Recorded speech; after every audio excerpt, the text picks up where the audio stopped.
Europeans loved Obama. But the fact that they loved Obama, the person, did not mean they loved American policies. By that, 20 years of rather useless wars had mined what Woodrow Wilson referred to as American moral exceptionalism.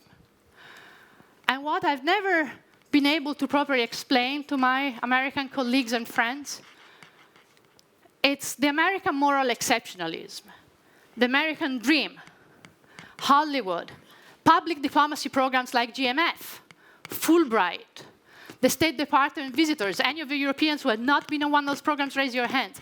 I mean, this is what made us dream about the US.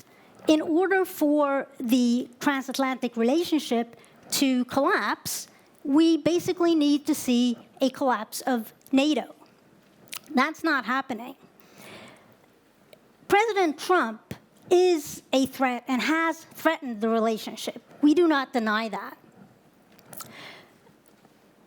But he is unlikely to follow through on the most important threats because it's not in the United States' interest to do so.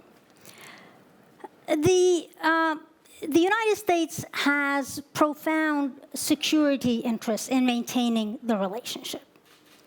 NATO isn't a burden. It's a pillar of US power.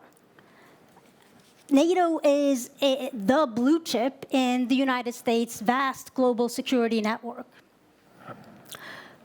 In fact, it's one of the primary advantages that the United States has and will have long-term against systemic rivals like China and Russia. So what I'm going to describe to you is my worst-case vision of a dawning dystopia of international relations.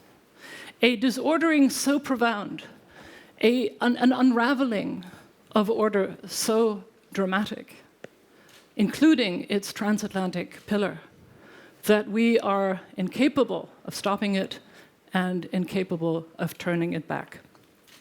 I see an extraordinary confluence of power failures on both sides of the Atlantic.